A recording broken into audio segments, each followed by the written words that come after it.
To get started, you want to take your button, and then you want to take your two shortest cords and you want to thread them onto your button.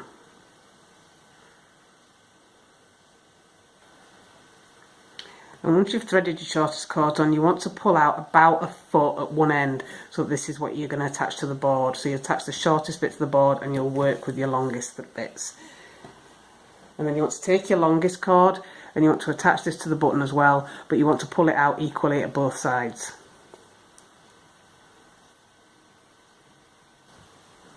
Once you've threaded all the cords onto the button, you want to attach the button to the top of the board, and then you want to take the shortest parts of these cords and clip them to the bottom of the board. And then you want to take the longest parts, one at each side, and then you want to take your contrasting colour in the centre. So to get started, you want to do a square knot over the central cords. So you want to go over, over and through. And then you want to go under, under and through. So once you've done your square knot, you want to take the shortest cords at the bottom of the board and you want to thread on a bead. And then you have to push your bead to the top where your square knot is, and then you can reattach your short cords. And then you want to take the two outside cords and then take this colour and go over and through and then pull tight, and then under and through and pull tight. And then you want to do the same thing at the other side. So your contrast colour is the one that you're knotting over, and then your background colour is the one that you're going to knot with. So you're going to go over and through the first time and then under and through the second time. And then keeping your bead in place, you want to knot, do a square knot to hold that in position.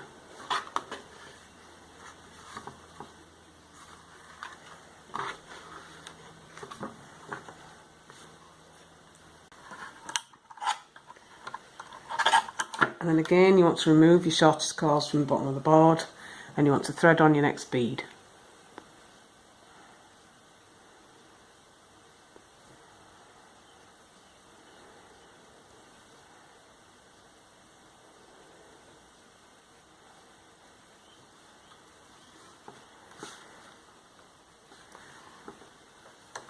And then reattach your cords and push your bead into position.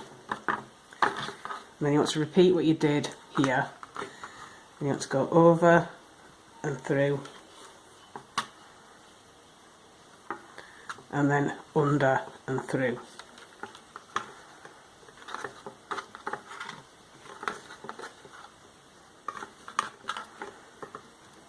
And then do the same thing at the other side.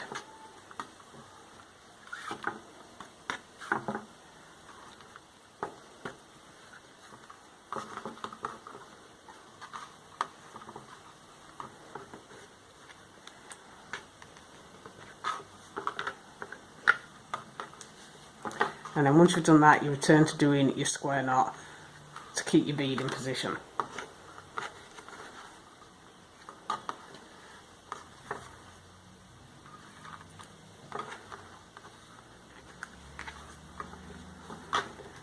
And you want to keep repeating these steps until you've got the bracelet as long as you want it.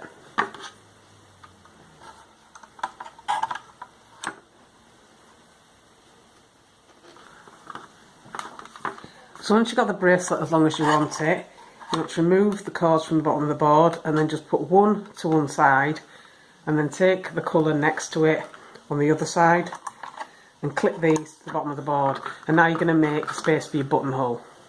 So you want to go over and through and then under and through, the same way you've been doing with this colour all the way up, but you're not going to stop for your square knots now. And you're just going to keep doing this until you've got a space large enough for your buttonhole. So how many knots you need will depend on the size of your button, so it's a good idea to measure as you go along. And you want to do the same thing at the other side.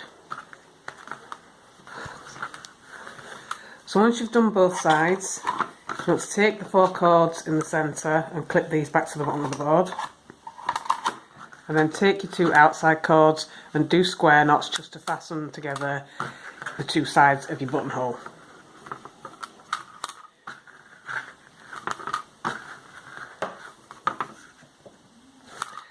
So once you're happy that you've got that nice and secure, you can remove your bracelet from the board. And you want to trim and seal any tail ends.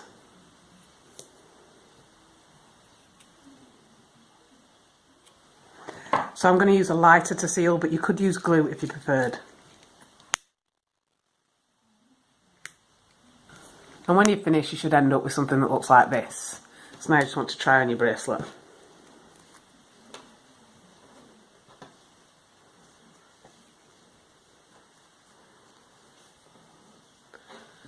And that is your completed 3-stripe beaded macrame bracelet.